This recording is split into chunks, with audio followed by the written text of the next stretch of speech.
पहला सौदा में आप सबका स्वागत है। भारतीय बाजारों के खुलने की तैयारी प्री ओपनिंग सेशन में एसजेएक्स निफ्टी मामूली कमजोरी के संकेत देता और 10 अंकों के नुकसान के साथ या यूं कह सकते हैं कि शान शुरुआत के संकेत एसजेएक्स निफ्टी से आते हुए दिख रहे हैं, लेकिन स्टॉक्स जो रहेंगे एक्शन में उन पर फोकस किया जाए इससे पहले कि बाजार खुले। एसआरएफ के चार्ट्स देखकर बताएं अल्पेश, नतीजे जो आए थोड़ी सी कमजोरी की तरफ दिख रहे हैं। 3% आय में कमी हुई है, मुनाफा 11% बढ़ा है, तो कमोवेश ऐसा कह सकते हैं न्यूट्रल से नतीजे। चार्ट्स क्या करें? वीकनेस दिख रही है यहाँ पे। अगर आप वीकली चार्ट को देखें यहाँ पे तो मुझे लगता है कि डाउन साइड में कहीं भी ये स्टॉक्स में गिरावट अभी और भी हैवी हो सकती है। 875 88 एक इंपॉर्टेंट सपोर्ट लेवल होगा और अनिल जी अगर ये लेवल को तोड़ता है तो मैं समझता हूँ फिर के और गिरावट होगी, क्योंकि अगर यहाँ पे आप देखें तो एक नेगेटिव डाइवर्जन भी आपको देखने को मिल सकते हैं। तो ऑल इन ऑल अगर ये कोई भी परफॉर्म भी करता है तो ऑन द अपसाइड में मैं मानता हूँ कि स्टॉक्स को अभी एक रेजिस्टेंस भी मिलेगा करीबन 980 990 के पास में। तो आपको एक बारी के लिए निकल जाना चाहिए, करेक्शन के लिए वेट करना चाहिए। और अगर लंबी फ्रेम के चार्ट की बात करें तो मैं समझता हूँ चार्ट काफी स्ट्रांग है, तो यहाँ पे हर गिरावट में आपको खरीदारी के बारे में सोचना चाहिए। क्या गिरावट में खरीदारी की राय यहाँ पर आती हुई दिख रही है लंबी अवधि के निवेशकों के लिए। शुरुआत होती हुई भारतीय बाजारों की प्री ओपनिंग सेशन में बता दूं संकेत आपको किस तरह के मिलते हुए नजर आ रहे हैं। 80 अंक नीचे सेंसेक्स है, लेकिन 90 अंक ऊपर निफ्टी है। तो सेंसेक्स और निफ्टी दोनों अलग अलग डायरेक्शन में। और निफ्टी की इतनी तेजी की वजह है एक्सेल टेक जो 10% ऊपर है, आईटीसी 9% ऊपर है। ये दो स्टॉक है जो काफी गैप से खुलने के संकेत दे रहे हैं शुरुआती कारोबार की पहली टिक में। देखेंगे ज्यादा रियलिस्टिक लेवल्स कहां दिखते हैं, लेकिन अंबुजा इस बीच 5% ऊपर, टाटा पावर में 4% के आसपास की तेजी बनती हुई दिख रही है। रुपए की चाल पर नजर डालेंगे 63.85 कल की क्लोजिंग का लेवल है। आज देखते हैं कि किस तरह का कारोबार यहां पर होता हुआ दिख रहा है। 64.10 के आसपास यहां पर शुरुआत होती हुई दिख रही है। कमजोरी के साथ रुपए ने शुरुआत की और अच्छी खासी कमजोरी के साथ शुरुआत की है कि जिस तरह से अमेरिका में बॉन्ड यील्ड्स बढ़े हैं माफ कीजिएगा, उसका असर आप देख रहे हैं। करेंसी मार्केट में 0.5% का नुकसान है, भारी भरकम कट कहा जा सकता है। इतनी कमजोर शुरुआत की शायद आशंका नहीं थी। तो एक और नेगेटिव जुड़ता हुआ भारतीय बाजारों की ओपनिंग के लिए यहाँ पर रुपए की कमजोर शुरुआत होती हुई दिख रही है इस वक्त। चलिए कुछ और स्टॉक्स जो एक्शन में रहेंगे वहां पर करते हैं फोकस। आयशर मोटर्स और अम्बरीश आपसे राय लेना चाहता हूं इस स्टॉक पर। अमेरिका की एक मोटर बाइक फर्म को खरीदने की बात की है, हालांकि डील की डिटेल्स अब तक नहीं है। कल भी हमने देखा था एक दिग्गज एफआईएस की तरफ से नतीजों के बाद 18,500 के लक्ष्य आयशर मोटर्स के आते हुए दिखे थे और कल स्टॉक में एक अच्छा रनअप भी हुआ। क्या करेंगे आप? नहीं, अभी तो होल्ड तो करना चाहिए। जिस नहीं है तो क्या करें, नया खरीदना चाहिए। नहीं है तो शेयर खरीदे या फिर पैसे बचा के बाइक खरीदे। बाइक लेके तो फायदा नहीं है। I think one should B buying the share itself, क्योंकि मेरे ख्याल से 16,000 का शेयर नहीं, 16-17,000 10 शेयर खरीदे तो बाइक आ जाए एक्चुअली। हाँ, पर यदि 10 शेयर लेके रखे 1,60,000। हाँ, तो I mean in case you keep it, शायद 2 महीने में आपको 2 लाख भी मिल सके। बाइक तो आपको उतना देगा नहीं, बाइक तो वही प्राइस में मिल रहा है, सेल प्राइस तो कम रहेगा। राइट। चंदन, वायदा कारोबार के ट्रेडर्स के लिए क्या राय है ये आयशर के लिए? और कह रहे हैं कि एमएससीआई की जो रीबैलेंसिंग होने वाली है उसमें शायद वेटेज भी बढ़ता हुआ दिखे, क्योंकि अब तो स्टॉक वायदा कारोबार में भी ये थोड़ा लिक्विड होता हुआ दिख रहा है। क्या करेंगे आप? जी अनिल जी, देखिए ये स्टॉक है काफी कम ओपन इंटरेस्ट एक्टिविटी देखने को मिलती है, बट कल के ट्रेडिंग सेशन में इसमें ओपन इंटरेस्ट 22% कम हो चुका था और जो इंडिकेट कर रहा है कि जो यहाँ पे ट्रेडर्स है थोड़ी सी शॉर्ट पोजीशन बना रहे हैं, वो अपने आप को कवर करते हुए नजर आ रहे हैं। मैं इसके प्राइस बिहेवियर को यदि ऑब्जर्व करूँ तो एक नया प्राइस ब्रेकआउट यहाँ पे देखने को मिल सकता है। देखिए यदि स्टॉक में फेब के आसपास 17,200 का हार्डल बना रहा था, उस लेवल को लगभग पिछले 10-12 वीक से नहीं निकाल रहा है और मेरे हिसाब से 17,200 के ऊपर निकलता है तो 18,200 तक के एक्सटेंडेड मूव यहाँ पे देखने को मिल सकते हैं। डेरिवेटिव्स डेटा इतने खास यहाँ पे रुझान नहीं दे रहे हैं क्योंकि ओपन इंटरेस्ट काफी हल्का रहता है, बट जिस हिसाब से कल शॉर्ट कवरिंग हुई है और एक कंसोलिडेशन के बाद में 17,000 के ऊपर निकलने की तैयारी कर रहा है, लग रहा है यहाँ पे एक्सटेंडेड मूव हो सकते हैं। यहाँ पे यदि कोई नया ट्रेड भी करना चाहे तो 16,300 यानी कि यहाँ से 500 पॉइंट नीचे उसका स्टॉप लॉस लगा के भी ट्रेड कर सकते हैं। ओके, तो यहाँ पर एक अपॉर्चुनिटी ट्रेड के लिहाज से डेफिनेटली बनती हुई दिखाई देगी। एक और काउंटर जिसने हमने देखा है आउटस्टैंडिंग रिटर्न्स दिए हैं वो है मदरसन सुमी। आज नंबर्स आएंगे और उससे पहले आपकी क्या सलाह होगी? क्या चार्ट पर इसमें फिर से एक तेजी का मूव बनने की पूरी संभावना दिख रही है? इनफैक्ट हर जिसमें हमने एक बाई कॉल भी जनरेट किया आपके चैनल पे भी मॉर्निंग कॉल्स में। मैं समझता हूँ 517 के ऊपर अगर ये स्टॉक्स निकल जाएगा और जिस तरह की कल फॉर्मेशन बनी है, लगता है इसके चांसेस पूरे है। ऑन द अपसाइड में मुझे लगता है कि एक इमीडिएट जो टारगेट बनेगा वो 540 तक का बनेगा और 540 के ऊपर अगर ये स्टॉक्स अपने आप को मेंटेन करता है तो फिर जो एक मूव बनेगा वो 580 से 590 तक लेके जाएगी। लेकिन यहाँ पे मैं समझता हूँ कि नई खरीदारी ना करनी चाहिए, या फिर एक ट्रेडर्स है तो उसको एक 498 का स्टॉप लॉस लगा के ही वो ट्रेडिंग कर सकते हैं। लेकिन ऑन द अपसाइड में जब ये ये 540 या उसके ऊपर के लेवल जब निकलता है तो मैं समझता हूँ कि जिनके पास अगर ये स्टॉक्स पड़ा है तो एक बार के लिए वहाँ पे आपको मुनाफे के बारे में सोचना चाहिए। ओके, तो ये राय आती हुई यहाँ पर मदरसन सुमी पर। लेकिन इस बीच रुपए की चाल पर एक बार क्विक रिएक्शन लिया जाए। करेंसी एक्सपर्ट से के.एन. डे हमारे साथ इस वक्त सीनियर एडवाइजर मकलाई फाइनेंशियल्स के। डे साहब बताइए, आज अचानक से रुपए में ये जो 0.5% की कमजोरी दिख रही, क्या वजह है? Good morning. देखिए, मेरे को आई डोंट थिंक इट्स कुछ ज्यादा वरी करने के लिए, बिकॉज एनडीएफ मार्केट ही ऊपर लेके गया था। कल जब क्लोजिंग हुआ था 84-85 के आसपास, एनडीएफ ने कुछ डिमांड से जिसके लिए आज वो वीक खुला 64-08-09। इनफैक्ट एनडीएफ ट्रेडिंग हो रहे थे 64-12-13 पे। तो दीज आर कुछ डिमांड्स है। ऐसा कुछ मार्केट में कुछ रूमर्स भी थे कि डाइसी के कुछ पैसे जा रहे हैं, बट मेरा ख्याल से ये स्टेडी हो जाएंगे in the range of 63.80 to 64.20 के आसपास going forward this month, and may be month end we should see some weakness. तो दिस इज अ टेम्पररी। मुझे नहीं लग रहा stock market positive with bond deals now slightly steady. Oil is also steady slightly, but this is a 1 or 2 volatility may be there, but I think RBI is very well in controlling it. 63.80 to 64.20। लेकिन mister day, क्या RBI की ओर से वो ज्यादा intervention पिछली बारी भी देखने को मिला था? That is a big question, क्योंकि उनके लिहाज से लेवल्स ठीक है। देखिए, आरबीआई विल ऐसा कोई, मेरा ख्याल से कोई ऐसा कोई लेवल नहीं है को टारगेट करते हैं। I think it's done a very good job by keeping the rupee in a band of whichever band आप लीजिए। देखो, ultimately rupee has to weak because we are a trade deficit country. और and on an annual basis rupee should weak somewhere around, मेरे ख्याल से 4 to 5% रूपी week होना चाहिए। आप देखेंगे after new governor took over from 18 months before, the rupee has moved in a band of 61.30 to maybe around 64.30-40, which is about 4 to 5, around 4%, which is a very decent move. So मेरा ख्याल से RBI would intervene only when there is excess volatility in the market or there is speculation in the market. If the rupee gradually goes to 64.10-15, I don't think RBI will come and intervene. That's a day-to-day affair. शुक्रिया आप हमारे लिए समय निकाल कर एक check देने के लिए। तो ज्यादा कुछ वीकनेस एक्सपेक्टेड नहीं है, लेकिन इसका फायदा आप देखिए टेक कंपनियों को नॉर्मली पड़ता है। आज भी प्री ओपन सेशन में टीसीएस जैसे काउंटर्स हैं जहां पर कुछ तेजी का मूड बना हुआ है। क्या आप इन काउंटर्स में टीसीएस में तेजी करने के फेवर में रहेंगे इस रुपी ट्रैक के बाद? अमरीश, शॉर्ट टर्म तेजी तो हो सकती है, and that's exactly what we saw that once the rupee weakened in the last few days हमने आईटी स्टॉक्स में तेजी देखी है। बट मुझे लगता है कि this will only be temporary because I really don't expect the rupee to really go beyond 64.5। At the same time looking at the results, looking at the guidance, I think at least the next 2-3 quarters काफी मुश्किल रहेगा IT sector के लिए। So I would advise that in this upside one should be looking at exiting IT to a certain extent if one is a trader. Okay, तो ये राय आती हुई IT शेयरों पर। लेकिन देख लेते हैं आज आपके लिए ट्रेडिंग के मौके कहाँ हैं। टॉप ट्रेडिंग कॉल्स लेकर हमारे साथ जुड़ रही है पूजा त्रिपाठी। पूजा, बताइए। जी, जानकारों का मानना है कि 2 दिन की जो तेजी है वो आगे भी कंटिन्यू हो सकती है और इसलिए ज्यादातर जानकार आज तेजी करने की राय दे रहे हैं। शुरुआत करते हैं पहले कॉल से। मानव चोपड़ा ने अल्ट्राटेक सीमेंट में खरीदारी करने की राय दी है। कल जो स्टॉक में तेजी देखने को मिली थी वो आज भी कंटिन्यू रहने का अनुमान है और अगले 1 से 2 दिनों में इनका मानना है कि 2950 तक के लेवल्स इस काउंटर में देखने को मिल सकते हैं। दूसरा कॉल है आशुतोष सारना का। इन्होंने सिप्ला में बिकवाली करने की राय दी है। 670 एक स्ट्रॉन्ग रेजिस्टेंस है स्टॉक के लिए, जहां से अब बिकवाली देखने को मिल सकती है और 640 तक के लेवल से काउंटर अगले 1 से 2 दिन में दिखा सकता है। अगले 2 कॉल्स के लिए हमारे साथ बने हुए अल्पेश फूरिया। गुड मॉर्निंग अल्पेश, बताइए आप खरीदारी की राय देंगे या बिकवाली की? गुड मॉर्निंग पूजा। हमारी राय खरीदारी की तरफ ही होगी और यहाँ पे हमारी जो सबसे पहली पिक होगी वो इन्फोसिस होगी। मुझे लगता है कि स्टॉक फिर से अपने एक स्विंग हाई के पास में आ गया है और जिस तरह से कल फॉर्मेशन बनी है मैं समझता हूँ अब ये टॉप निकालने की तैयारी में है। तो यहाँ पे 1950 का एक स्टॉप लॉस लगा के अगर आप खरीदारी करते हैं तो ऑन द अपसाइड में 21 और उसके बाद में 2150 तक के भी लेवल्स आपको आने वाले 5 से 7 दिनों में देखने को मिल सकते हैं। मेरा दूसरा बाय कॉल होगा एचडीएफसी के अंदर। यहाँ पे मुझे लगता है कि अच्छा खासा 1205 का जो एक रेजिस्टेंस था वो स्टॉक्स ने निकाला है और उसके ऊपर एक अच्छी खासी मूव आपको देखने को मिली है। तो यहाँ से कोई भी थोड़ी भी 5-10 रुपए की गिरावट आती है तो आपको स्टॉक में खरीदारी करनी चाहिए। 1180 के नीचे का एक स्टॉप लॉस लगाइए। मुझे लगता है 1300 तक के लेवल्स आपको आने वाले दिनों में देखने को मिलेंगे। Thank you Alpesh. आखिरी कॉल है मानस जायसवाल का। इन्होंने डीएलएफ में बिकवाली करने की राय दी है। चार्ट्स पर lower top lower bottom formation बन रहा है और 135 एक स्ट्रॉन्ग रेजिस्टेंस है स्टॉक के लिए और वहां से 124 तक के लेवल तक गिरावट देखने को मिल सकती है। 5 में से 3 कॉल्स में जानकार आज तेजी करने की राय दे रहे हैं।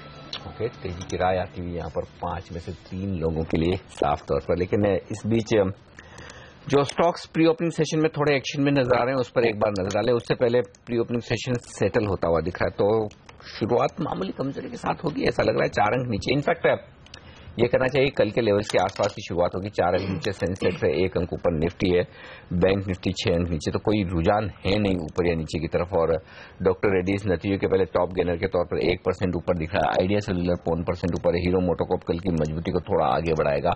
Bank of Baroda top loser है 0.25% के नुकसान के साथ। टाटा ग्रुप के कुछ स्टॉक्स कमजोर है, टाटा स्टील, टाटा मोटर्स, लेकिन बैंक्स कमजोर होंगे ऐसा लग रहा है शुरुआत में। Bank of Baroda, SBI, Kotak, PNB 1/4 से 0.1% तक की कमजोरी दिखाते हुए। ऐसे में अगर चंदन शॉर्ट करना हो कोई एक बैंक, कौन सा होगा बेस्ट आज के लिए? जी हाँ, यदि यहाँ पे आप शॉर्टिंग अपॉर्चुनिटी ढूंढेंगे तो मेरे हिसाब से मैं PNB को यहाँ पे प्रीफर करना चाहूंगा। देखिए कल जब एक तरफ बैंक ऑफ बड़ौदा परफॉर्म करना स्टार्ट हुआ तो PNB एक बार की डेज लो के आसपास ट्रेड कर रहा था। हालांकि सारे PSU बैंक में बाउंस बैक हुआ था, उसके लिए यहाँ पे भी बाइंग इंटरेस्ट हुआ था, बट कल ये जो प्रीवियस लो है 140-150 उसके आसपास जाके ट्रेंड लिया। मेरा मानना है कि ऊपर में ये 155 के लेवल को नहीं निकाल पाएगा और वापिस में रिसेंट लो 141 और 140 वहां तक जा सकता है। तो यदि बाजार में वीकनेस रहती है तो मेरे हिसाब से PNB है वहां पे वीकनेस में सबसे ज्यादा पार्टिसिपेट करता हुआ नजर आएगा। PNB में एक डेफिनेट अपॉर्चुनिटी रहेगी। आज पावर कंपनियों के लिए गैस ऑक्शन होने वाला है और शायद वहां पर कुछ फ्लोज अगर इनके रॉ मटेरियल के बनते हुए दिखाई दे तो एक बड़ी रिलीफ होगी, जिसमें आप देखिए GVK power and the likes of course stocks रहेंगे रेडार पर। कुछ आपको पसंद है स्पेस में अल्पेश, कि आपको लग रहा है टॉरेंट पावर, GVK इसमें से कुछ है ट्रेड लायक शेयर, या आप दूर ही रहेंगे? नहीं, मैं समझता अवॉइड करना चाहिए अर्शिता जी। जहाँ पे आर पावर, GVK पावर और टोरेंट पावर, इनके चार्ट में ऐसे कोई संकेत हमको नहीं मिल रहे कि आपको आने वाले एक वेरी शॉर्ट टर्म की अगर मैं बात करूं तो आपको यहाँ से अच्छे खासे मुनाफे मिलेंगे। ओके, ये राय आती पावर स्टॉक्स पर। कुछ और स्टॉक्स जहां पर एक्शन हो सकता है, स्पार्क के चार्ट देखकर बताएं। आज बोर्ड मीटिंग है राइट्स इश्यू पर विचार करने के लिए और जनरली खबरों के दम पर अल्पेश ये स्टॉक काफी उछाल मारता है। क्या कोई तेजी के संकेत दिख रहे हैं चार्ट्स पर? पिछले दिनों जो एक बढ़त दिखी थी उसका एक रिट्रेसमेंट देखने को मिल रहा है और ये रिट्रेसमेंट मैं समझता हूँ कहीं पे भी 350 तक के लेवल्स तक खत्म होना चाहिए यहाँ पे। और ऑन द अपसाइड की अगर मैं बात करूँ तो 450 एक बहुत ही स्ट्रांग रेजिस्टेंस अब स्टॉक के लिए साबित हो जाएगा और यहाँ पे मुझे नहीं लगता है कि अब ये स्टॉक्स 450 के लेवल को बहुत ही जल्द से निकाल पाएगा। लेकिन अगर किसी कारणवश अनिल जी मैं ये कहना चाहूंगा कि स्टॉक्स 170 से लेकर करीबन 600 तक जो चला था 350 के लेवल्स को अगर ये होल्ड नहीं कर पाया तो यहाँ पे आपको एक 100 पॉइंट की और एक ज्यादा गिरावट देखने को मिल सकते हैं। जेट के 250 तक के भी लेवल्स देखने को मिल सकते हैं। ओके, ऑटो कंपनियां जहां पर कल हमने देखा था काफी टू व्हीलर साइड पर रफ्तार बनती हुई दिखाई दी थी अमरीश, और जो स्काईमेट का भी एनालिसिस है कि शायद 3 दिन पहले वो मानसून दस्तक देगा। क्या यहाँ पर आपको लग रहा है और भी गेन्स के लिए प्ले है, रिलीफ रैली देखने को मिलेगी या फिर नहीं? रिलीफ रैली शायद मिले, पर जो real demand at the ground level है वो मुझे लगता है कि ओनली आफ्टर अगस्त सितंबर ही देखने को मिलेगा। So possibly the next time we see the monthly figures शायद फिर से गिरावट देखने को मिली। तो I think that is the time one should be looking at buying into two wheeler stocks from a longer term perspective. अभी शायद लेना नहीं चाहिए। ओके, फिलहाल इंतजार करें खरीदारी से पहले। ये राय आती हुई यहाँ पर साफ तौर पर ऑटो स्टॉक्स के लिए जो एक्शन में रह सकते हैं। लेकिन अदानी पावर एक और स्टॉक है चंदन जिस पर आपसे राय लेना चाहता हूं। कल JP मॉर्गन की तरफ से रिपोर्ट आई और उन्होंने अंडरवेट की रेटिंग और 40 रुपए का लक्ष्य दिया है। नंबर्स ठीक थे, स्टॉक में थोड़ा एक्शन भी हुआ, अब क्या करना चाहिए? जी देखिए, ओवरऑल जो मीडियम टर्म ट्रेंड है वो नेगेटिव है, बट यहाँ पे एक मल्टीपल सपोर्ट बना के वापस रिकवर हो रहा है। कल के ट्रेडिंग सेशन में यहाँ पे एक नीचे के लेवल से रिकवरी हुई थी और मेरा मानना है कि यहाँ पे इंडिविजुअल स्टॉक के कंपैरिजन में यदि पूरा अडानी ग्रुप चलेगा तभी यहाँ पे बाइंग इंटरेस्ट देखने को मिलेगा। अडानी ग्रुप में देखें आप, अडानी एंटरप्राइजेज है उसके रिजल्ट भी है, एक अच्छा खासा प्राइस पैटर्न बना रहा है। यदि यहाँ से अडानी 730 निकलता है तो मेरे हिसाब से 800 तक के मूवमेंट भी आ जाते हैं। तो यदि अडानी एंटरप्राइज 800 निकलेगा तो अडानी पावर भी शायद उसको फॉलो कर सकता है। तो उसी बाकी दूसरे पीयर जो कंपनीज के जो दूसरी लिस्टेड कंपनीज है उनको ध्यान में रखते हुए यहाँ पे अब नेगेटिव बायस नहीं रखूंगा। 41 का स्टॉप लॉस लगा के यहाँ पे ट्रेडिंग की सलाह रहेगी, बट ऊपर में भी ज्यादा एक्सटेंडेड मूव नहीं मिल सकते हैं। 46-47 के आसपास वापस बैरियर मिलता हुआ नजर आएगा। तो मेरा मानना है 41 से लेके 47 तक के मूव यहाँ पे इस स्टॉक में आने वाले दिनों में देखने को मिलेगा। क्या फिर अदानी एंटरप्राइजेस खरीदेंगे नतीजों के पहले आप? जी जी देखिए, नतीजों से पहले खरीदना थोड़ा सा रिस्की रहेगा, बट 730 निकलता है तो मैं यहाँ पे मिस करने की यहाँ पे मिस नहीं करना चाहूंगा। 730 निकलने से यहाँ पे मेरे मानना है कि 800 तक के मूवमेंट भी यहाँ पे देखने को मिल सकते हैं।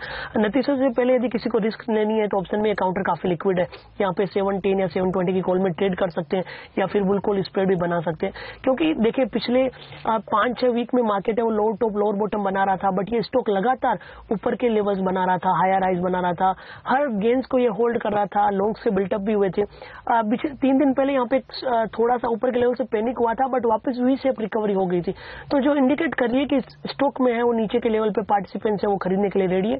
डिलीवरी वॉल्यूम और ओपन इंटरेस्ट भी यही इंडिकेट कर रहा है कि काफी ज्यादा लॉन्ग्स बने हुए, बट इसका जो इमीडिएट हर्डल 730 है उसके ऊपर निकलेगा तो ये मेरे हिसाब से अग्रेसिव पोजीशन या क्वांटिटी में पोजीशन भी बना सकते हैं। ओवरऑल बायस पॉजिटिव है, ऊपर के लेवल को निकलता है तो मेरे हिसाब से और अग्रेसिव मूव यहाँ पे देखने को मिल सकते हैं। ओके, तो ये राय आती हुई इन स्टॉक्स पर, लेकिन भारतीय बाजारों के खुलने की तैयारी, कुछ सेकंड्स बचे हैं और आपके सामने बता दूं एकदम शांत शुरुआत के संकेत हैं यहाँ पर बाजारों में। सेंसेक्स निफ्टी और बैंक निफ्टी पर मिड कैप इंडेक्स जरूर 1/4% ऊपर खुलने की तैयारी करता हुआ दिख रहा है, और निफ्टी पर सिर्फ एक बैंक ऑफ बड़ौदा को छोड़ दे जो कि 0.25% कमजोर है प्री ओपनिंग सेशन में। अदरवाइज एक भी स्टॉक ऐसा नहीं है 1% ऊपर या नीचे खुलने की तैयारी में। पहली टिक आपकी स्क्रीन पर आती है सेंसेक्स और निफ्टी पर लाल निशान के साथ 17 अंक नीचे सेंसेक्स, 7 अंक नीचे निफ्टी शुरुआत करता हुआ दिख रहा है आज के सेशन की।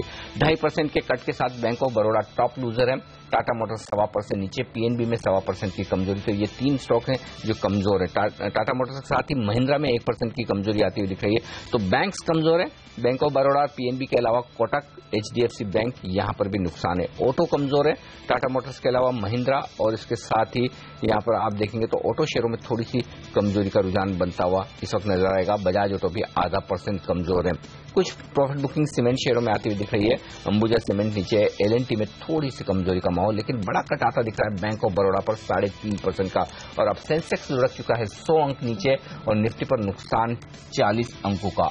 8,300 के नीचे निफ्टी ट्रेड करता हुआ दिख रहा है। यह है इस वक्त का शुरुआती कारोबार का रुझान, और आज का टॉप गेनर है गेल 1% के गेंस के साथ में। आइए वायदा कारोबार की तरफ। बड़े नुकसान कहाँ हैं? बैंक ऑफ बड़ौदा के अलावा अदानी पार 3% कमजोर है, टाटा मोटर्स डीवीआर 2% नीचे।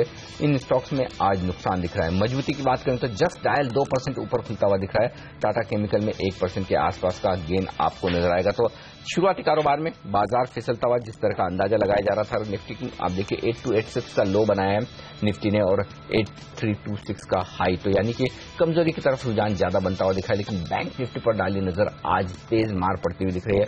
0.5% का नुकसान बैंक निफ्टी में होता हुआ दिखा है, वहीं से सबसे ज्यादा दबाव है। हालांकि मिड कैप और स्मॉल कैप शेयर होल्ड करने की कोशिश कर रहे हैं, एकदम फ्लैट है, लेकिन अब मिड कैप इंडेक्स में भी नुकसान 1/4% का। हर्षदा, कौन से स्टॉक आपके रेडार पर? अनिल, यहाँ पर हम देख रहे हैं जो मिड कैप में हेवी वॉल्यूम के साथ काउंटर्स फिसल रहे हैं, उनमें यूनिटेक आगे है 1% के नुकसान के साथ ट्रेड बनता हुआ। यहाँ पर सुजलॉन में भी हमने देखा लगभग 1% की गिरावट। अदानी पावर 2 से 2.5% फिसला है, ये इस काउंटर पर दबाव बनता हुआ दिखाई दिया है।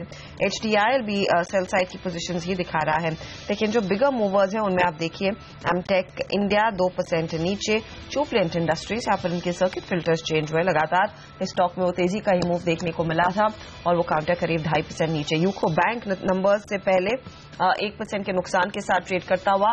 यूनियन बैंक और सेंट्रल बैंक भी आपके लिए हाजिर करेंगे। यूको जहां 1% नीचे है, यूनियन भी अब 1% की गिरावट दिखाता हुआ। सेंट्रल बैंक में थोड़े बहुत गेंस बने हुए हैं। यूपीएल करीब 2% फिसला है। रियल एस्टेट स्टॉक्स बाजार को नीचे खींच रहे हैं। इंडिया बुल्स, रियल, एचडीआईएल, ये तमाम काउंटर्स है जहां पर वो नेगेटिव मूव्स देखने को मिल रहे हैं।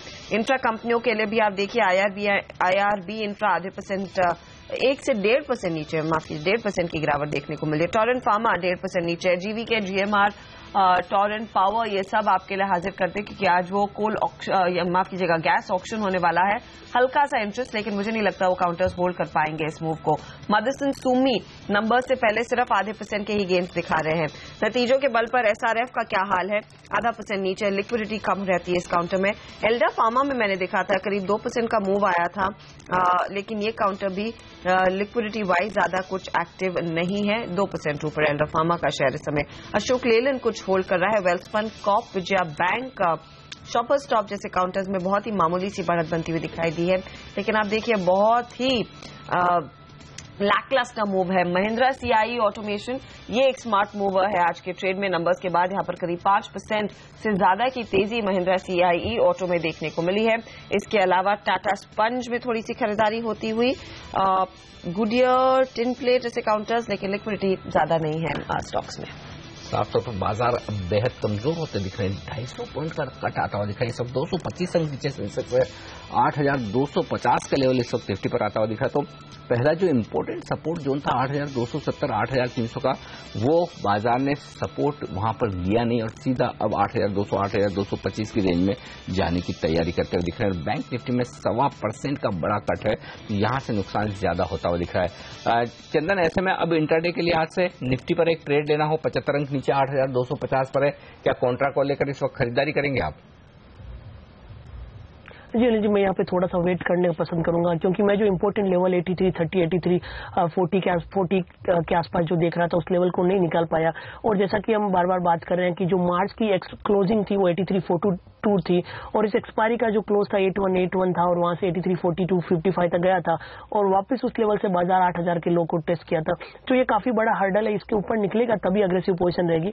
अदरवाइज मैं वेट करूंगा 8220 के आसपास आए और थोड़ा कंसोलिडेट हो, तभी यहाँ पे खरीदारी की सलाह रहेगी। फिलहाल जिस हिसाब से 2 दिनों के शॉर्ट कवरिंग के बाद यहाँ पे बिकवाली आ रही है, थोड़ा सा वेट एंड वॉच करने के बाद यहाँ पे ट्रेड लेना बेहतर रहेगा। और मेरा मानना है स्टॉक स्पेसिफिक एक्शन रहेगा, बेहतर है कि इंडेक्स के बजाय वहाँ पे ट्रेड करने के मौके ढूंढे। और 8200 अल्पेश आपका टारगेट था?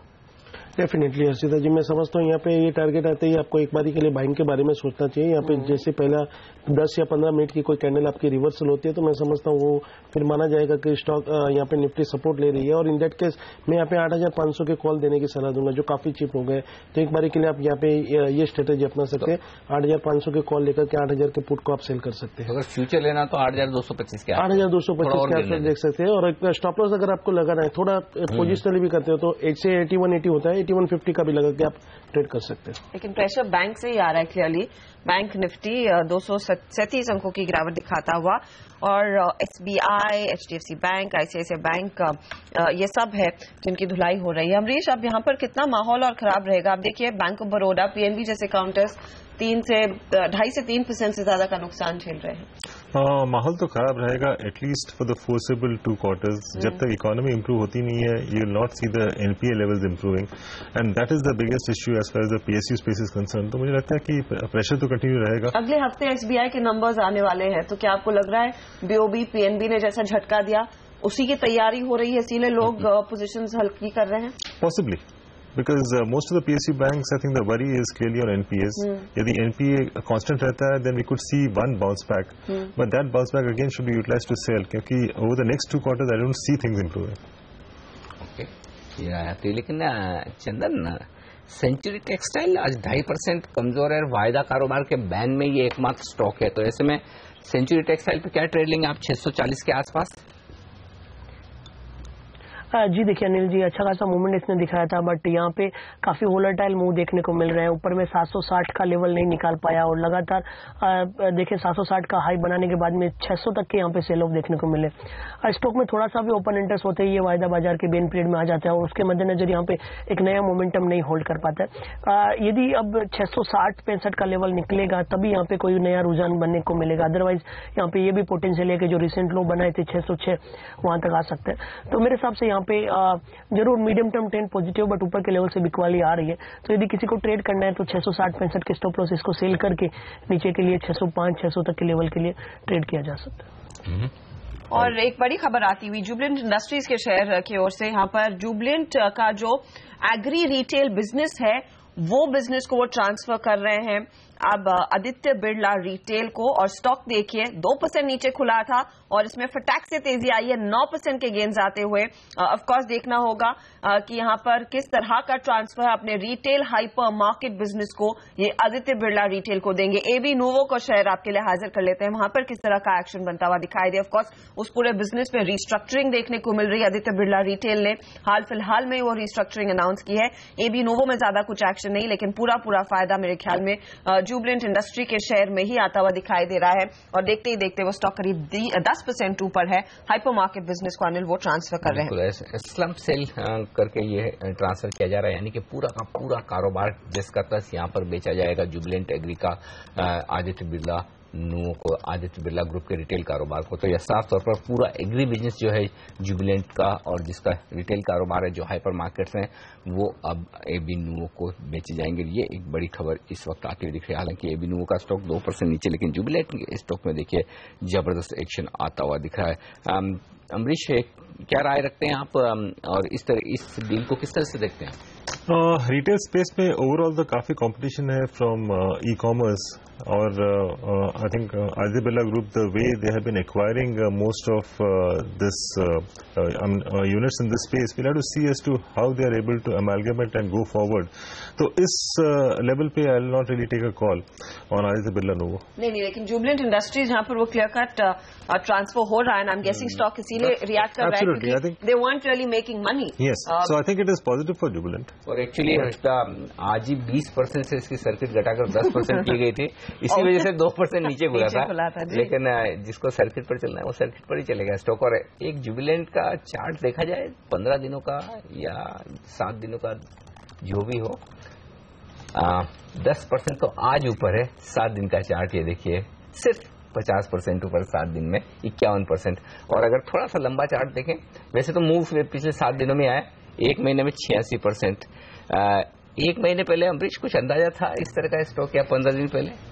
नहीं, अंदाजा तो नहीं था शायद, टेक्निकल्स पे शायद ये तो एक साइडवेज फॉर्मेशन में चल रहा है। लेकिन अब अनिल जी यहाँ पे कहूंगा कि 190 एक इंपॉर्टेंट लेवल से अगर स्टॉक 190 के ऊपर क्लोज हो गया विथ बुलिश फॉर्मेशन, तो फिर एक जो मूव बनेगी करीबन 220 तक की एक मूव बन सकती है। 3 महीने में 150% है। अब अच्छा, अब मैं सवाल फिर दूसरा पूछता हूँ कि अमरीश अब प्रॉफिट बुक कर लेना चाहिए? खबर तो आ गई है बार, प्रॉफिट बुक करना चाहिए, जुबिलेंट किसी के पास भेज देना चाहिए। आप क्या कहेंगे चार्ट पर? मैं 190 के पास में प्रॉफिट बुक करूंगा और फिर वेट करूंगा 190 के ऊपर क्लोज होता है। यानी कि सर्किट पे तो सर्किट पे है, तो फिर डेफिनेटली जब तक सर्किट ना खुले के वजह। तो अब ट्रेलिंग स्टॉप लॉस क्या है जिनके पास है? इसका जो ट्रेलिंग स्टॉप लॉस करीबन बनता है वो 180 तक का या 184 तक का। 164 पर है ना स्टॉक अभी, 167 पर। तो ट्रेलिंग स्टॉप लॉस किस लेवल पर बनेगा? यानी कि यहाँ से किस लेवल को ना तोड़े तो फिर?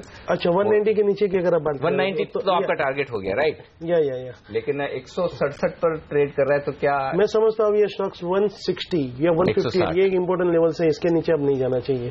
यानी कि यहाँ से 6-7 रुपए की और रिस्क लेकर अगर आपके पास शेयर तो होल्ड करें। मानते हैं अल्पेश की 190-195 की रेंज में भी जा सकता है जुबिलेंट, स्टार परफॉर्मर। लेकिन बाजार की तस्वीर पूरी तरह से बदलती हुई दिख रही है। 275 अंक नीचे सेंसेक्स है, निफ्टी पर लगभग सेंचुरी लगने की तैयारी है। 95 अंक नीचे निफ्टी, 1% का नुकसान हो चुका है। दिग्गजों में मिड कैप इंडेक्स 1% नीचे, बैंक निफ्टी 0.25% नीचे। बैंक निफ्टी को तो चाल समझना और पकड़ना भारी काम हो गया, क्योंकि 2% की मूव इस तरह से आती है बैंक निफ्टी में। और 2 दिनों में सेंसेक्स 1000 पॉइंट चढ़ा और वापस 300 पॉइंट नीचे। चलिए, ट्रेडर्स के लिए एक्शन भरा दिन है। फिलहाल वक्त है हमारे एक्सपर्ट से विदा लेने का। अल्पेश, अमरीश और साथी चंदन, शुक्रिया आप तीनों का हमारे लिए वक्त निकालकर बाजार पर, सेक्टर्स पर, स्टॉक्स पर अपनी राय हमारे साथ शेयर करने के लिए। और ये है इस वक्त बाजार का रुझान, आपके लिए 350 अंकों का नुकसान। लेंगे एक ब्रेक, और ब्रेक के बाद इस वक्त इंटरेस्टिंग रुझान जो आंकड़ों में दिख रहा है वो ये है कि लगातार पिछले कई दिनों से जब एफआईज बेच रहे हैं, डोमेस्टिक फंड्स की तरफ से खरीदारी हो रही है। काफी लंबे समय बाद ऐसा नजर आ रहा है कि डोमेस्टिक फंड जो खरीदारी कर रहे हैं वो एफआईज के मुकाबले में ज्यादा दमदार है, ज्यादा बड़ी है। तो ऐसे में डोमेस्टिक फंड्स की रणनीति ज्यादा अहम हो जाती है इस बाजार में कि वो क्या कर रहे हैं और इतनी खरीदारी क्यों कर रहे हैं, बाजार पर उनका आगे का डायरेक्शन क्या है। इसी पर बातचीत करेंगे। हमारे साथ प्राइमरी का म्यूचुअल फंड के एग्जीक्यूटिव डायरेक्टर और सीआईओ बीपी सिंह कार्यक्रम में शामिल होंगे इस छोटे से ब्रेक के बाद।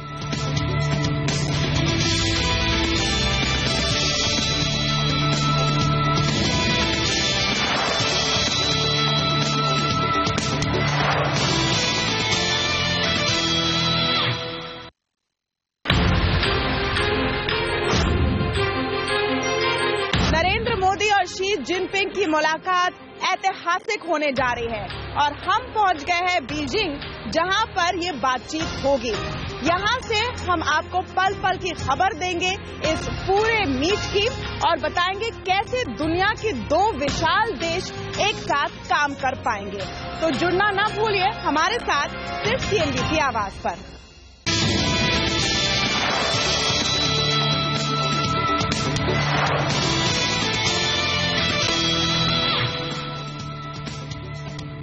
शुरुआती कारोबार में तेज गिरावट झेलता बाजार, 240 अंक नीचे सेंसेक्स, 80 अंकों का नुकसान। निफ्टी पर 8,250 के लेवल को भी तोड़ता हुआ 1% की कमजोरी यहां पर दिखेगी। दिग्गजों में मिड कैप इंडेक्स 1% नीचे है, स्मॉल कैप इंडेक्स पर भी नजर डालें, वहां पर भी कमजोरी का रुझान है। यही वजह आप देखेंगे 235 शेयर मात्र ऐसे हैं इस वक्त जो मजबूत ट्रेड करते हुए दिख रहे हैं, जबकि नुकसान है 850 से ज्यादा शेयरों में। ब्रॉडर मार्केट में बिकवाली का माहौल, 2 दिनों की तेजी के बाद ब्रेक लगता हुआ यहां पर आज कमजोरी बढ़ती हुई आपको नजर आएगी। लेकिन असली कल्प्रिट है बैंक निफ्टी, जिसने 2 दिनों से बाजार को खींचा था। लगभग 2 दिनों में मेरे ख्याल से बैंक निफ्टी में लगभग 7% के आसपास की तेजी हुई थी और अब कमजोरी वहीं से बढ़ती हुई नजर आ रही है। 0.25% कमजोर बैंक निफ्टी है और यहीं से प्रेशर साफ तौर पर आता हुआ दिख रहा है।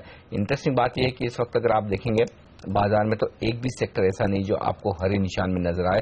सारे के सारे सेक्टर इंडाइसेस लाल निशान में ट्रेड करते हुए दिख रहे हैं। इनमें सबसे ज्यादा नुकसान पीएसयू बैंक्स में है 2% का।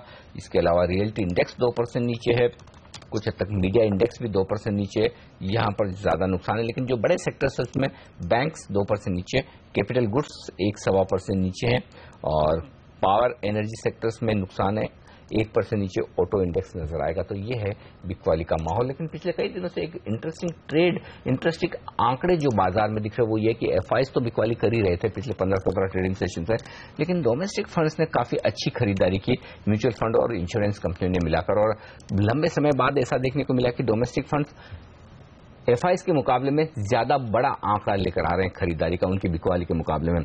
ऐसा क्यों हो रहा है और क्या व्यू है इन फंड्स का भारतीय बाजारों पर, ये जानने की कोशिश करते हैं हमारे साथ। लेकिन इससे पहले एक बार फिर से ट्रेडिंग स्क्रीन पर ले जाना जरूरी, क्योंकि दिन के लो पॉइंट पर बाजार आता हुआ दिख रहा है। 300 अंकों का बड़ा कट इस वक्त सेंसेक्स में, सेंचुरी मारता हुआ निफ्टी, लेकिन नेगेटिव साइड पर 8,220 का आंकड़ा जो अल्टीमेट सपोर्ट पहले नजर आ रहा था 8,220-25 के आसपास, वो भी एक लेवल आपके सामने हासिल होता हुआ दिख रहा है। तो जो जिस तरह से तेजी बनी थी उसी तरह से कमजोरी भी आती हुई दिख रही है। बीपी सिंह साहब हमारे साथ जुड़ चुके हैं कार्यक्रम में। सिंह साहब, स्वागत है आपका सीएनबीसी आवाज पर। सवाल यही है मेरा पहला, जो डेटा देखकर लग रहा है कि डोमेस्टिक फंड दमदार खरीदारी कर रहे हैं, क्या वजह है कि व्यू में मिसमैच है? एफआईज बेचकर निकल रहे हैं और डोमेस्टिक फंड्स खरीदारी कर रहे हैं। नमस्कार। देखिए, एफआईआई के व्यूज को एक कॉमन व्यू नहीं मानना चाहिए कि वे बेच के निकल रहे हैं। एफआईआई भी 2 तरीके के होते हैं, एक जो कि लॉन्ग टर्म इन्वेस्टर होते हैं और वो इस समय भी मार्केट में खरीदारी कर रहे हैं। एक दूसरा सेगमेंट होता है एफआईआई का जो कि generally interest rates, currency fluctuations और इकोनॉमी के दूसरे पैरामीटर्स के बेसिस पे अपनी पोजीशन बनाता है, जिनको हम क्वांटिटेटिव इन्वेस्टमेंट कहते हैं। ये इन्वेस्टर्स, अब यदि आप ध्यान दें तो पिछले कुछ दिनों में ग्लोबली बॉन्ड यील्ड्स ऊपर गए हैं और जिसका खामियाजा ये हुआ है कि करेंसीज, पर्टिकुलरली आप देखिए तो इंडियन रुपी थोड़ा सा डेप्रिशिएट हुआ है। तो इन फैक्टर्स को देखते हुए ये एफआईआई ये एक सेगमेंट है जो कि बेच रहा है। यदि आप एफआईआई के नंबर को भी ध्यान से देखें तो आप नोटिस करेंगे कि जहां कैश में बिकवाली हो रही है वहीं फ्यूचर में, स्टॉक फ्यूचर्स में एफआईआई खरीद रहे हैं, जिसको हम कहते हैं कि रिवर्स आर्बिट्राज कर रहे हैं। तो ये एक तरीके की आर्टिफिशियल सेलिंग है। हालांकि ऐसी ही बाइंग भी होती है जब वो खरीदते हैं, तो उसकी वजह से मार्केट में वोलेटिलिटी आती है। डोमेस्टिक इन्वेस्टर्स इस बात को समझते हैं कि हमारे फंडामेंटल्स उतने खराब नहीं हुए हैं और यदि आप देखें जो रिजल्ट्स आ रहे हैं उनको आप यदि ध्यान से नोटिस करें तो करीब करीब सभी रिजल्ट्स, आईटी के रिजल्ट छोड़ दिए जाए तो करीब करीब सभी रिजल्ट जो हैं वो हमारी एक्सपेक्टेशन से बेहतर ही आ रहे हैं। तो ऐसे सिचुएशन में डोमेस्टिक फंड्स जो है वो मार्केट पे पॉजिटिव है और वो इस अपॉर्चुनिटी का फायदा उठा रहे हैं और अच्छे स्टॉक्स जो कम कीमत में मिल रहे हैं उनको वो इकट्ठा कर रहे हैं और हम भी वही कर रहे हैं। लेकिन कहां पर आपको लग रहा है एक प्रॉमिसिंग माहौल तेजी का बनता हुआ दिखाई देगा, रिटर्न्स अच्छे कहां बनेंगे? क्योंकि सिंह साहब, नॉर्मली म्यूचुअल फंड्स ने बड़े पैमाने पर पैसा जो है वो फाइनेंशियल्स में एलोकेट किया था और बैंक्स में एलोकेट किया था।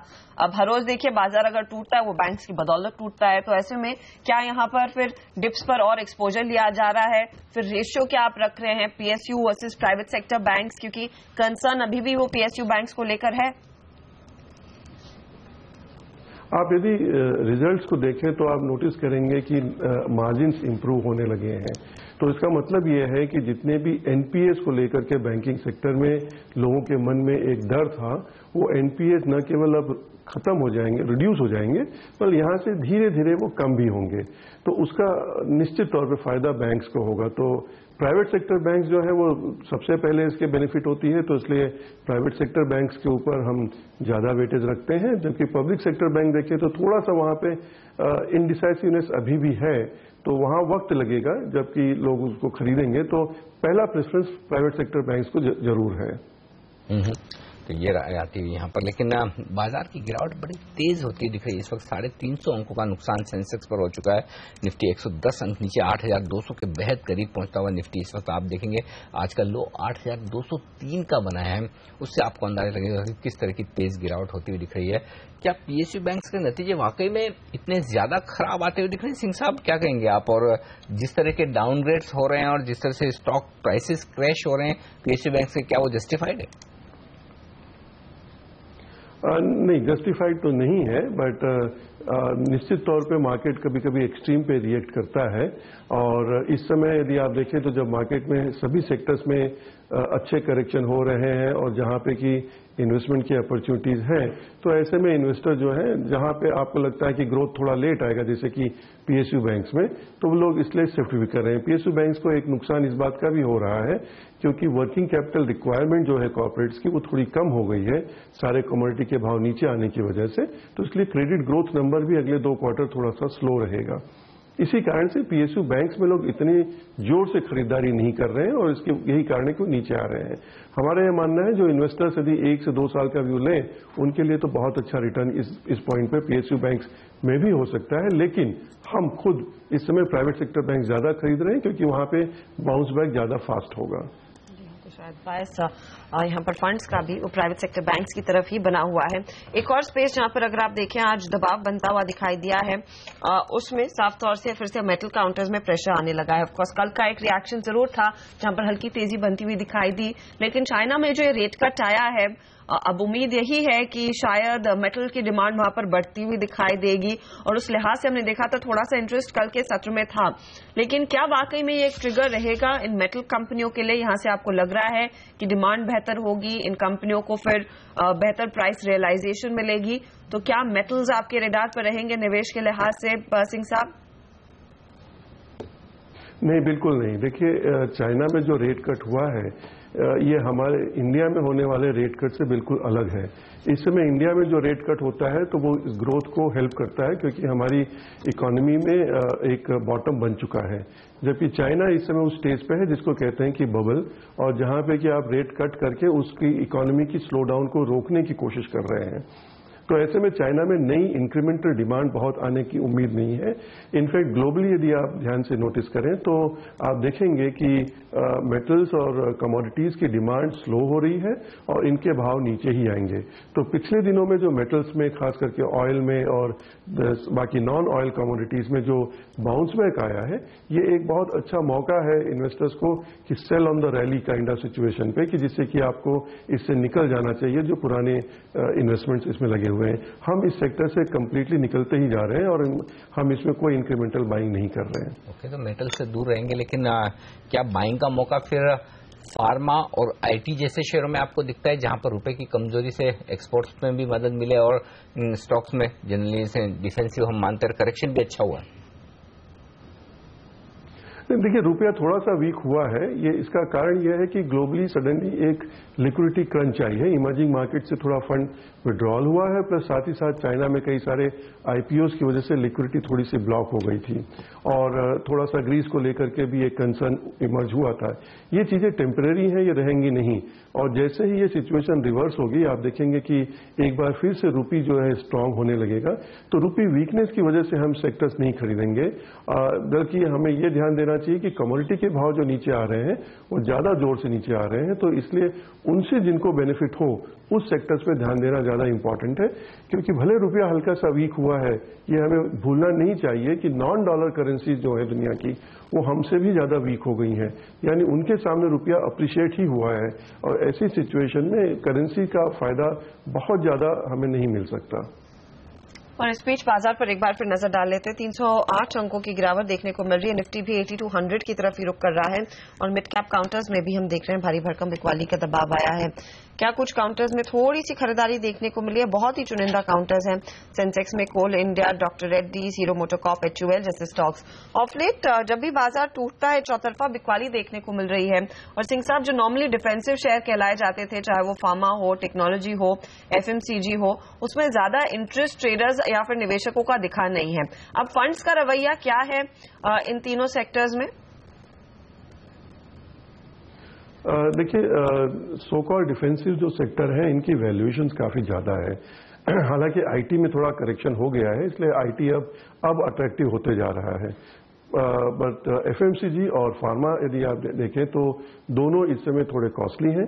फार्मा में चूंकि सेक्टोरली हम व्यू नहीं लेते, हम हमेशा स्टॉक बाय स्टॉक लेते हैं, क्योंकि वहां कोई सेक्टर जैसी बात नहीं होती, हर कंपनी का एक अलग अलग वैल्यूएशन होता है। तो हम बहुत ही सेलेक्टिव फार्मा कंपनीज पे इस समय पॉजिटिव हैं, और कई सारी फार्मा कंपनीज हमारी ओपिनियन में बहुत कॉस्टली हैं। उसी तरह FMCG के सेक्टर में भी कई सारे, करीब करीब पूरा सेक्टर ही कॉस्टली, क्योंकि आप यदि देखें तो रूरल एरियाज में डिमांड थोड़ी स्लो डाउन हुई है, क्योंकि जिस तरह से डायरेक्ट बैंक ट्रांसफर होना शुरू हुआ है और थोड़ी सी अभी बरसात भी हो गई थी, तो उसका इम्पैक्ट रूरल एरियाज में है। तो FMCG सेक्टर भी कॉस्टली है, तो हम इन सेक्टर्स में इंक्रीमेंटल बाइंग नहीं कर रहे हैं। ये राय आती हुई इन सारे सेक्टर्स पर। सिंह साहब, बहुत बहुत शुक्रिया आपका हमारे लिए वक्त निकालने के लिए और बाजार पर अपनी राय देने के लिए। लेकिन इस बीच जो तेज गिरावट बैंक निफ्टी में होती हुई दिख रही है, और खासतौर से PSU बैंक्स में, उस पर करते हैं फोकस। हमारे साथ एंजल ब्रोकिंग के बैंकिंग एक्सपर्ट वैभव अग्रवाल कार्यक्रम में शामिल हो रहे हैं इस वक्त। वैभव, कल नतीजों को देखकर ऐसा रिएक्शन लगा जैसे कि बैंक ऑफ बड़ौदा के नंबर्स काफी बेहतर है, लेकिन क्या डिटेल में नंबर्स को पढ़ने समझने के बाद नंबर्स उतने मजबूत नजर नहीं आ रहे आपको? एक्चुअली जहां तक फोर्थ क्वार्टर नंबर्स का सवाल था, एक्सपेक्टेशन से बेटर ही थे, क्योंकि नेट एनपीए में जो डिक्रीज थी वो डेफिनेटली एक्सपेक्टेशन से काफी बेहतर नंबर था।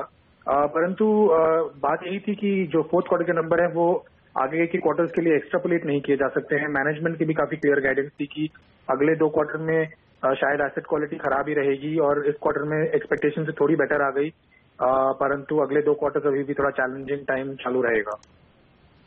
अब ऐसे में फिर क्या यही चैलेंज आपको बाकी बैंक्स में भी दिखाई देगा? क्योंकि SBI के नंबर्स कल 22 तारीख को आने वाले हैं, और उससे पहले हमने देखा यहाँ पर बिकवाली का सिलसिला शुरू हो गया है। वैभव, क्या ये core problem overall PSU banks की रहेगी? क्लियरली जब तक जो अंडरलाइंग जो बोरोअर्स हैं, जो कॉर्पोरेट इंडिया की हेल्थ जब तक इम्प्रूव नहीं होती है, जो मेजर सेक्टर्स जैसे मेटल्स, पावर, इंफ्रा, इनकी सारी जो स्ट्रेस है वो खत्म नहीं हो जाती, तब तक एक सस्टेनेबल इंप्रूवमेंट PSU बैंक्स की एसेट क्वालिटी में नहीं देखा जा सकता है। क्वार्टर टू क्वार्टर वॉलेटिलिटी चलती रहेगी, कभी किसी क्वार्टर में किसी बैंक का अच्छा नंबर आएगा, किसी का खराब आएगा, क्योंकि चंकी कॉर्पोरेट NPAs हैं, तो वो वॉलेटिलिटी चलती रहेगी। परंतु सस्टेनेबल इंप्रूवमेंट अभी आएगा, और सस्टेनेबल इंप्रूवमेंट की तरह गवर्नमेंट के कुछ मेजर्स डेफिनेटली हुए हैं, जैसे कोल ऑप्शंस वगैरह, तो धीरे धीरे इंप्रूवमेंट जरूर आएगा, परंतु इमीडिएटली अगले 2 क्वार्टर में चैलेंज बना रहेगा। तो ऐसे में आपका बैंक निफ्टी और इन PSU बैंक्स पे क्लियर कट क्या सेल की रणनीति है? Private bank clearly top favourite हैं। इनमें जो एक्सिस बैंक और येस बैंक हमारे टॉप पिक्स हैं, तो इनमें जो स्ट्रक्चरल आउटलुक भी है, मार्केट शेयर गेन और जो ओवरऑल अर्निंग्स प्रॉफिटेबिलिटी, सब काफी स्ट्रांग आउटलुक है। PSU बैंक्स में भी जिनका 12 to 18 मंथ व्यू है, वो लॉन्ग टर्म नजरिए से ले सकते हैं, क्योंकि वैल्यूएशंस डेफिनेटली अभी काफी सस्ते हैं। करेक्शन होने के बाद कई सारे PSU बैंक्स सस्ते हैं, जो लार्जर PSU बैंक जैसे SBI, PNB अब भी देखे जा सकते हैं। भले ही नियर टर्म में थोड़ा चैलेंज रहेगा, परंतु अगर जो 12 to 18 मंथ व्यू है वो लें तो इनमें भी लिया जा सकता है। ओके, तो ये राय आती हुई बैंकिंग शेयरों पर, जहां पर आज तेज गिरावट देखने को मिल रही। शुक्रिया वैभव आपका हमारे लिए ये क्विक अपडेट देने के लिए। तो बैंकिंग शेयर आज है फोकस में, जहां पर गिरावट का माहौल बनता हुआ दिख रहा है, और आप देख सकते हैं किस तरह से सारे बैंक्स आज कमजोरी की तरफ अपना रुझान बढ़ाते हुए दिख रहे हैं। एक बार बैंकिंग शेयरों पर उस लिहाज से नजर डाली जाए कि आज के टॉप लूजर बैंक्स में कहां है, वो एक बार देखते हैं। PSU बैंक्स ज्यादा कमजोर होते दिख रहे हैं। बैंक ऑफ बड़ौदा सबसे ज्यादा कमजोर इस वक्त आपको जो नजर आएगा वो है बैंक ऑफ बड़ौदा 6% नीचे, कल की 17-18% की बढ़त के बाद अब 6% नीचे। Indian bank 4%, federal bank bonus के लिए शायद कल बोर्ड बैठक है 12 मई की, राइट, 4% ये टूट चुका है। आज बोर्ड बैठक है, आज बोर्ड बैठक है। PNB 3% नीचे। केनरा, यूको आज रिजल्ट देने वाला है, उससे पहले कमजोर है, यानी कि जबरदस्त कमजोरी यहाँ पर। दिन के लो पॉइंट पर फिर से निफ्टी पहुंचता हुआ दिख रहा है, अब 200 के बेहद करीब।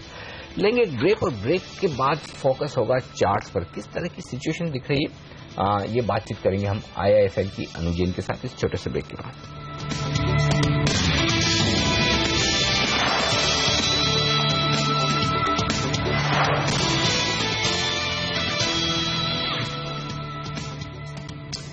कमजोर होते बाजार, 350 अंकों का नुकसान सेंसेक्स में और निफ्टी पर 115 अंकों की कमजोरी। 8,200 के लेवल के बेहद करीब ट्रेड करता हुआ निफ्टी 1.25% से ज्यादा का नुकसान यहां पर होता हुआ दिख रहा है। मिड कैप और स्मॉल कैप शेयरों में भी 1% के आसपास की गिरावट है, लेकिन बैंक निफ्टी लगभग 2% अब टूट चुका है। यहीं से बड़ा क्रैक आता हुआ दिख रहा है। PSU बैंक्स काफी जबरदस्त कमजोर होते हुए दिख रहे हैं, जिसे लीड कर रहे हैं बैंक ऑफ बड़ौदा और PNB।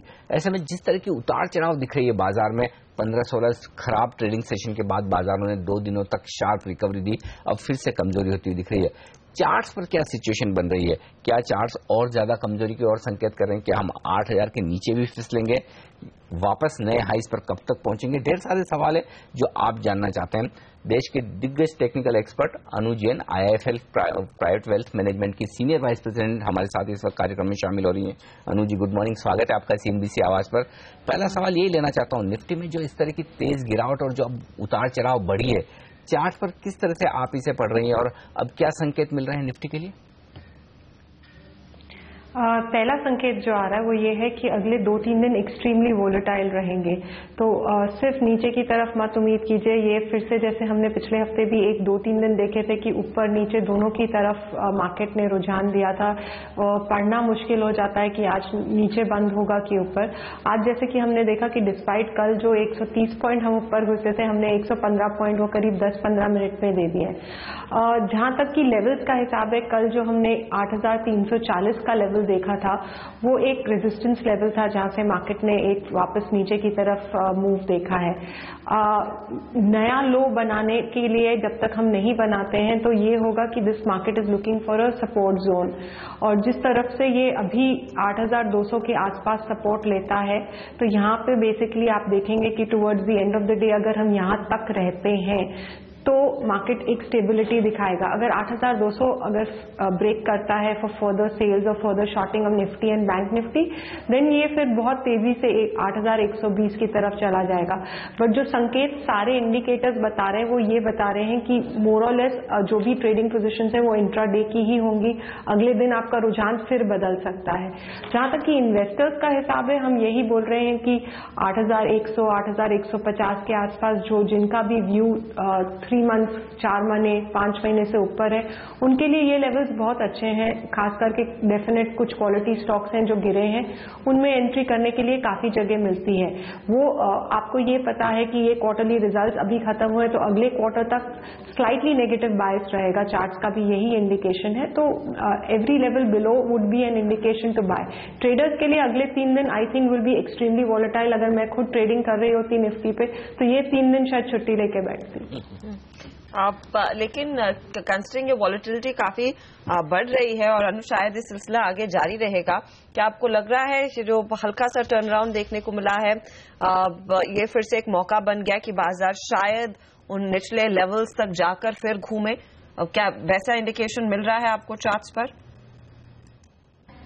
देखिए, जब तक 8,200 का लेवल होल्ड करता है तब तक वो इंडिकेशन नहीं आता है। अगर आज हम 8,180 के नीचे वो बंद देंगे तो फिर आपका वो 180 पॉइंट किसी भी दिन कभी भी कवर करके नीचे वो ही 8,000 के लेवल तक पहुंच सकता है। पर जहां तक कि 8,180, 8,200 के लेवल तक टिकता है तो एक उम्मीद रहती है कि शायद यहां से बाउंस बैक ले सके।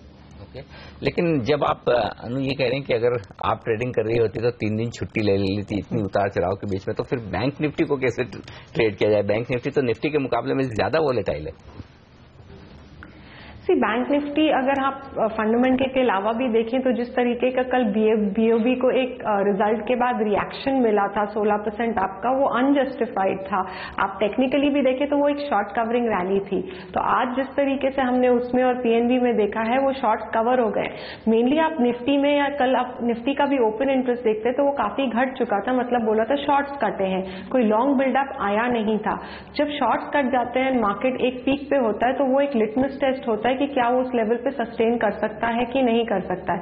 इसलिए आज भी हमारा सुबह यही व्यू था कि अगर 8,300 हम होल्ड कर जाते हैं जबकि शॉर्ट कट चुके हैं तो एक बहुत स्ट्रांग सिग्नल होगा।